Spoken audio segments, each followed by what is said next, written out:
Well, as I've been telling you during giving you the weather this week, we are under red flag warning for a couple days. And I think it's appropriate that today that Steve Concialdi brought along someone who is stationed right in the middle of an area that could see a wildfire. Firefighter Jeff Sheldon from Station 15. Nice to meet you. Nice to be here. And I see that you are a fire behavior specialist. So exactly, is that a special training that you have? Yeah, it's over and above my normal duties as a firefighter paramedic. And basically, I have special training that allows me to kind of dissect the fuels, the weather, and the topography so that I can provide decision support for our management so that they can understand the speed and intensity of a wildfire. Steve knows this firsthand. You've been in the thick of things before, and having been right in the middle, especially back in 2007,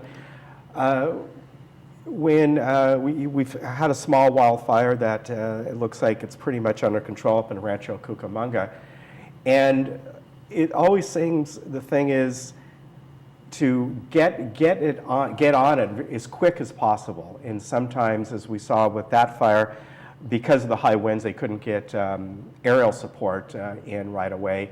So what is the first thing that you do, that you look for? You get a report of a wildfire that is within your area. What is it that you first pinpoint that you need to do? Well, they say that our size up starts before we even get to work. And so having an awareness of what the conditions are going to be like from the weather side is really important, because the topography is not going to change from day to day. No. And the fuels, which we look at as literally just stored energy, the grass, the brush, the trees, they're just stored energy. And how receptive they're going to be to fire moving into them and through them often depends on the weather. So we're looking at the weather to determine how quickly the fire is going to move through there. So that's the main thing that I'm looking at is the weather. And in the weather, specifically, the wind is the most important factor for us. Yeah. And just on Wednesday, just after 1 o'clock, we had a wind-driven fire. A fire started just off the 241 toll road. And anytime we have low humidity, extremely dry vegetation, and like Jeff said, the strong erratic winds, it rapidly grows a fire. So this wind-driven fire was heading towards homes. And the key for us is getting our helicopters. We have 4 helicopters. Orange County Fire Authority has 4 helicopters. 2 were up that day, and they quickly got to the fire, knocked it down, and allowed all of our ground forces time to control the fire, keep it in check. And the other thing is, our Ready, Set, Go program. We really stress a great fuel modification zone with any new community. And this community of Portola Springs and a lot of communities in Orange County basically will have a buffer between the natural vegetation and the homes. And this fuel modification zone is drought-resistant plants. They're heavily watered, plus there's a nice separation. So when the fire gets close to it, it will slow down, and it'll allow our firefighters to bring hose line between homes or in the backyards, and to keep that fire small, and it allows our helicopters to get in there, and any major fire hopefully will slow down. They could hit the front and knock the fire down. Yeah, and I think we especially saw that back then in 2007 with Foothill Ranch. The fire really surrounded all those homes there, and yet all those homes, I think there might have been maybe somebody had a little backyard shack that might have got singed or something, but overall all those homes were saved because that community was built. Correct. The homes were what we call hardened, and that's kind of the terminology we look at. Is the same way you would harden your home against any other threat, flood or burglary. Right. And so you can take measures to harden your home, and that's part of the Ready, Set, Go, is taking the measures to help us help you. Because during these wildland fire events, we can't be everywhere. Right. There's not enough resources. We'd love to, but we can't be everywhere. So what we need is your help to bridge that gap until we can get in there and do some work.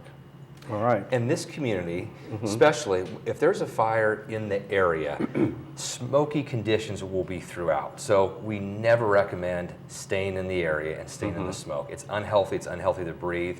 So if we're in a situation and there's a fire that's spreading a lot of smoke in this community, we want the residents to stay indoors, shut their windows, shut their doors, or leave the area. Because when we do have a fire anywhere in the area, traffic congestion is going to be terrible. Right. So we want people to safely exit the area, leave the area, and that allows our firefighters to get in, and the roads will be clearer, and then we could control whatever problem, whatever hazard is happening at that time. Yeah, and So if, we are saying is, if you stay ready, you don't have to get ready. So if you have all your plans in place beforehand, if you know what you're gonna take with you in case one of these events happens, it's organized, you have in your mind already determined trigger points that if the fire gets to here, if I see these conditions, this is where I'm gonna decide to leave. Then when you do leave, you're not gonna be in a panic. You're not gonna think, did I leave something? And you're gonna be able to put your full attention towards your safety, and you're gonna leave in plenty of time. yeah, and I think that's the key is leaving in plenty of time and doing what you need to do. And sometimes, we don't think about those things. It's, but I think the main thing is knowing where your stuff is, and at least keep in your mind, like you said, what are some of those things that you need to carry. I think, nowadays, one advantage a lot of people have is a lot of your computer files and stuff are stored in the cloud. So if you lose your computer or whatever, it's a loss, but it's not, you can usually get to the information that you need. Bank accounts, you don't need to keep statements anymore and things like that. But we still want them to plan ahead, like Jeff was saying, have a go bag, have some kits all set aside, because if you're prepared for an earthquake, you're prepared for a fire. Right. So that's what we got to think of, all risks. And then we still want them to grab their prescription and their glasses. You could still grab your computer, your laptop, and just take your important papers if you still want to take those, photos. And so those are the things that you can't replace. But if you have a plan before an earthquake, before a fire, you'll know what to do, and then it's easy to leave. We talked about the 2007 fires, but in 2008, when we had the freeway complex fire in Yorba Linda, that's right. Yeah. The main problem there was what was called ember intrusion. Embers were being blown a quarter of a mile, half a mile to a mile away. There were some streets that were 5 blocks away from the front of the fire, and these embers were blown into the attic, starting attic fires. So just Wednesday, we had 36 fires in Orange County, and then 17 other calls with wires down. That's significant in one day. And part of those fires were structure fires, vegetation fires, but there was a fire along the 55 freeway at 17th Street, just along the freeway. And basically those embers they were thrown into an attic just on the other side of that wall. And so there was a house in Tustin that was severely damaged because those embers got up in the attic. And it just happened. So we want citizens and the residents to be vigilant, to watch out, to be aware of their surroundings, and then if you're asked to leave, to evacuate quickly. Let's talk about, you sent me some photos here of Dove Canyon fire. And it was a very interesting situation in that very nice home, obviously Dove Canyon. And it started in the garage, and I believe it started in the night, and that it was burning for a while. Right, what's amazing about this is we've been stressing smoke alarms in the garage for a number of years now. And the owner of this house, he had an elaborate security system with a camera inside his garage. So this camera caught the fire in the incipient stage, the beginning stage, right on his workbench. He had a battery, a lithium-ion battery for his remote control truck plugged in to a multi-plug adapter, and the fire started small. So it was an electrical malfunction. It started small. This fire burned for 20 minutes, and they had no idea. So they're in their bed. His wife was asleep. He was in bed on his iPhone doing some work. They had a 5-year-old daughter asleep, a 3-year-old daughter asleep, and all of a sudden the fire started at 10:46. At 11:06, he hears something breaking downstairs, and he thinks somebody's breaking into his home. So he tells his wife, call 911, and he goes downstairs, he flips on all the lights, He's trying to investigate. As soon as he gets down to the bottom of the stairs, he notices smoke coming underneath the door. And so he yells to his wife, tell them the house is on fire. He ran up, he grabbed his daughter, his wife grabbed their son, and they ran out. So as they come running out of the front door right here, fire is already blowing up out of the garage. The kids' bedrooms are right up there. And so this fire did extensive damage. This is over a 4,500 square foot home.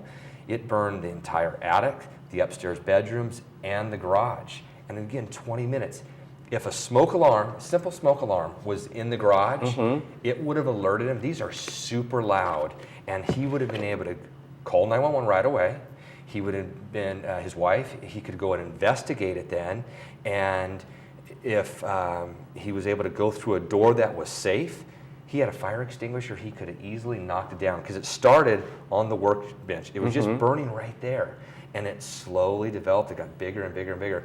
One spray with an extinguisher and the fire would have been out. Wow. And I mean, they lost so much in that garage, and then damaged the kids' stuff up there. Our firefighters did an outstanding job because it saved all their valuables. They had some beautiful paintings and pictures, her jewelry. Our firefighters covered all their furniture up. They had some very nice dining room tables and hutches and so forth. So they were very pleased that the firefighters saved their home because they're standing here. They were right here. They see this home, and it burned for over an hour and a half because it was stubborn. The home was so large, there was a lot of hidden spaces in the attic, and so our firefighters literally had to take all the ceiling down and a lot of the walls to be able to find these hidden fires and to extinguish them. Now, was this because of the charger for the battery, or these types of chargers sometimes have what they call a runaway reaction. It was a brand new device, and so it had that problem. But with the smoke detectors in the garage, the good part is most of the smoke detectors, and you get a smoke detector that has a carbon monoxide function as well. And most people's heater units, where the malfunction in a heater is often associated with carbon monoxide, and that if you had a dual alarm of fire and carbon monoxide just in your garage, just posted, you'll be covering your family not only for fire, but for carbon monoxide during the colder winter months. Yeah, that's a very good tip. I know we have one in our garage, and it's not a carbon monoxide one, but it is one of these newer ones that you don't have to replace the battery, right? It's got a lithium battery, 10-year battery life. Yeah, so that is a great thing. They're inexpensive. I don't know what they cost, $20 maybe at most, and sometimes you guys give them away certain times. This gentleman would cheap gladly. Insurance. He would have bought a box of them if he could. Yeah, exactly. Want to mention again that one website, ReadySetGoOC.org, and you can get a lot of information on there. Of course, you can go to ocfa.org as well and get some information. And we're hoping that the fall gives us a lot of rain. I just heard, I don't know, that it was the National Weather Service, that they're detecting really warm ocean temperatures, which is good news, which usually predicates the El Nino, where we get a lot of rain. So we're hoping that happens. So we'll see about that. But you're up there in Santiago Canyon, and appreciate that. And Steve, we appreciate all the information and some simple steps that people can do, right? And again, it goes back to electrical fire. How many times have you talked about that if they had a good what do you call it?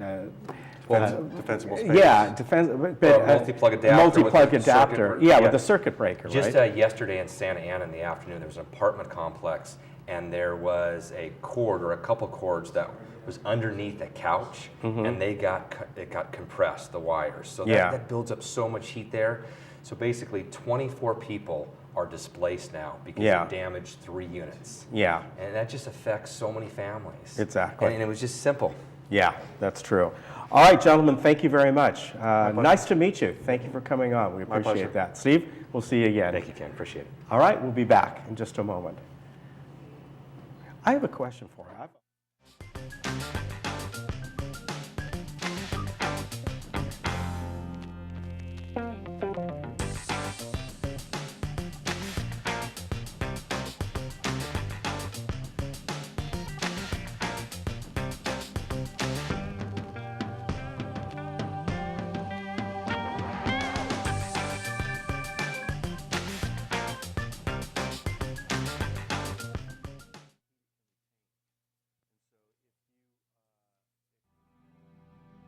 You don't have to wear the gear to be a firefighter.